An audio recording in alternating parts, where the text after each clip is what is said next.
What does Putin want in Ukraine?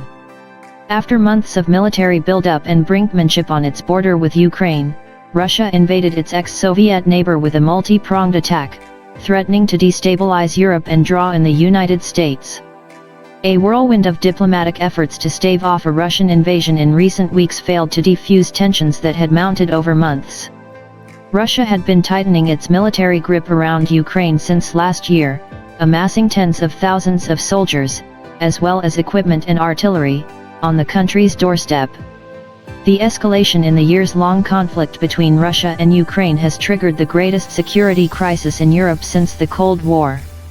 Russia's attacks on several parts of Ukraine raise the specter of a dangerous showdown between Western powers and Moscow.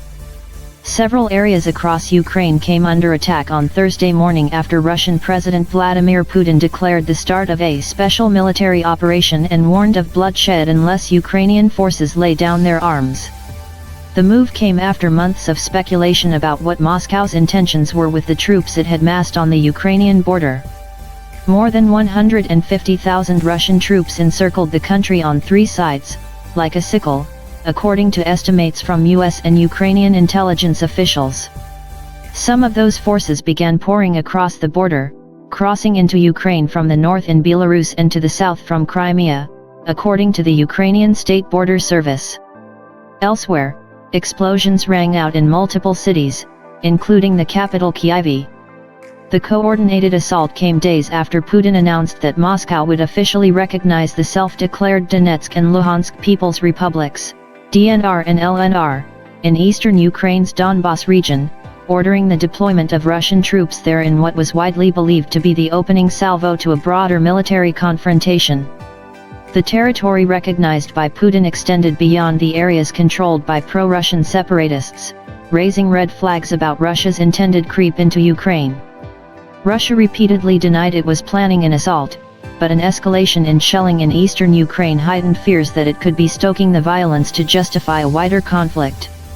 As the situation on Ukraine's border has intensified, NATO has raised the readiness of its rapid response force, while member countries put troops on standby and deployed battalions, planes, and ships to the region.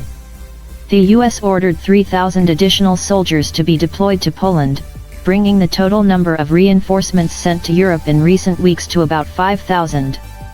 The US says it has no intention of sending troops into Ukraine, which is not a NATO member.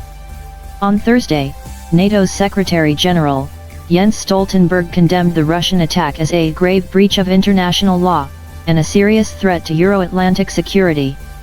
The US has unveiled a first tranche of new sanctions against Russia, including on two large financial institutions, the country's sovereign debt, and Russian elites and their family members. US President Joe Biden has vowed the world will hold Russia accountable for the invasion, and is expected to spell out a set of additional sanctions, which were once meant to deter such an assault. Biden and European leaders have previously warned that Russia would suffer serious consequences should Putin move ahead with a wider invasion. But that has not stopped Russia from continuing to bolster its military positions. In late 2021 and early 2022, satellite images revealed new Russian deployments of troops, tanks, artillery, and other equipment cropping up in multiple locations, including near eastern Ukraine, Crimea, and Belarus, where its forces were participating in joint drills with Moscow's closest international ally. Despite receiving funding, training and equipment from the US and other NATO member countries, experts say Ukraine would be significantly outmatched by Russia's military, which has been modernized under Putin's leadership. If an all-out war broke out between the two countries, tens of thousands of civilians could die and up to 5 million could be made refugees, according to some estimates. Ukraine was a cornerstone of the Soviet Union until it voted overwhelmingly for independence in a democratic referendum in 1991, a milestone that turned out to be a death knell for the failing superpower. After the collapse of the Soviet Union, NATO pushed eastward, bringing into the fold most of the Eastern European nations that had been in the communist orbit. In 2004, NATO added the former Soviet Baltic republics Estonia, Latvia, and Lithuania. 4 years later, it declared its intention to offer membership to Ukraine someday in the distant future, crossing a red line for Russia. Putin sees NATO's expansion as an existential threat, and the prospect of Ukraine joining the Western military alliance a hostile act of view he invoked in a televised speech on Thursday, saying that Ukraine's aspiration to join the military alliance was a dire threat to Russia. In interviews and speeches, Putin has previously emphasized his view that Ukraine is part of Russia, culturally, linguistically and politically. While some of the mostly Russian-speaking population in Ukraine's east feel the same, a more nationalist, Ukrainian-speaking population in the West has historically supported greater integration with Europe. In early 2014, mass protests in the capital Kyiv known as Euromaidan forced out a Russia-friendly president after he refused to sign an EU association agreement. Russia responded by annexing the Ukrainian peninsula of Crimea and fomenting a separatist rebellion in Ukraine's east, which seized control of part of the Donbas region. Despite a ceasefire agreement in 2015, the two sides have not seen a stable peace, and the front line has barely moved since.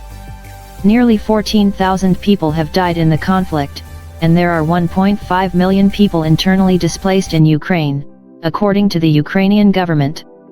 In the 8 years since, Moscow has been accused of engaging in hybrid warfare against Ukraine, using cyber attacks, economic pressure, and propaganda to whip up discord. Those tactics have escalated in recent months, and in early February the State Department claimed Putin was preparing a false flag operation to create a pretext for an invasion. In a lengthy essay penned in July 2021, Putin referred to Russians and Ukrainians as one people, and suggested the West had corrupted Ukraine and yanked it out of Russia's orbit through a forced change of identity. That type of historical revisionism was on full display in Putin's emotional and grievance-packed address to the nation on Monday, announcing his decision to recognize the Donetsk and Luhansk People's Republics, while casting doubt on Ukraine's own sovereignty. But Ukrainians, who in the last 3 decades have sought to align more closely with Western institutions like the European Union and NATO, have pushed back against the notion that they are little more than the West's puppet. In fact, Putin's efforts to bring Ukraine back into Russia's sphere have been met with a backlash, with several recent polls showing that a majority of Ukrainians now favor membership of the US-led transatlantic military alliance. In December, Putin presented the US and NATO with a list of security demands. Chief among them was a guarantee that Ukraine will never enter NATO and that the alliance rolls back its military footprint in Eastern and Central Europe, proposals that the US and its allies have repeatedly said are non-starters. Putin indicated he was not interested in lengthy negotiations on the topic. "It is you who must give us guarantees, and you must do it immediately, right now," he said at his annual news conference late last year. "Are we deploying missiles near the US border? No. We are not. It is the United States that has come to our home with its missiles and is already standing at our doorstep." High-level talks between the West and Russia wrapped in January without any breakthroughs. The standoff left Europe's leaders to engage in a frenzy of shuttle diplomacy, exploring whether a negotiating channel established between France, Germany, Russia, and Ukraine to resolve the conflict in Ukraine's east known as the Normandy format talks could provide an avenue for calming the current crisis. In a news conference with the new German Chancellor Olaf Scholz on February 16, Putin repeated unsubstantiated claims that Ukraine is carrying out a genocide against Russian speakers in the Donbas region and called for the conflict to be resolved through the Minsk peace process, echoing similar rhetoric that was used as a pretext for annexing Crimea. But less than a week later, after Russia's upper house of parliament approved the deployment of military forces outside the country on February 22, Putin told reporters that the Minsk agreements no longer exist, adding, "What is there to implement if we have recognized these two entities?" The agreements, known as Minsk I and Minsk II, which were hammered out in the Belarusian capital in a bid to end a bloody in eastern Ukraine, have never been fully implemented, with key issues remaining unresolved. Moscow and Kyiv have long been at odds over key elements of the peace deal, the second of which was inked in 2015 and lays out a plan for reintegrating the two breakaway republics into Ukraine. Ukrainian President Volodymyr Zelensky recently stated that he did not like a single point of the Minsk Accords, which require dialogue on local elections in the Russian-backed separatist regions, and although unclear in what sequence, would also restore the Ukrainian government's control over its eastern borders. Critics say the agreement could give Moscow undue sway over Ukrainian politics. Putin previously responded in blunt terms by saying that regardless of whether Zelensky likes the plan, it must be implemented. "Like it or don't like it, it's your duty, my beauty," Putin said in a news conference alongside French President Emmanuel Macron. Zelensky, a former comedian and TV star, won a 2019 election in a landslide on promises to end the war in Donbass, but little has changed. Responding to a question about Putin's stark, undiplomatic language, Zelensky responded in Russian, saying bluntly, "We are not his."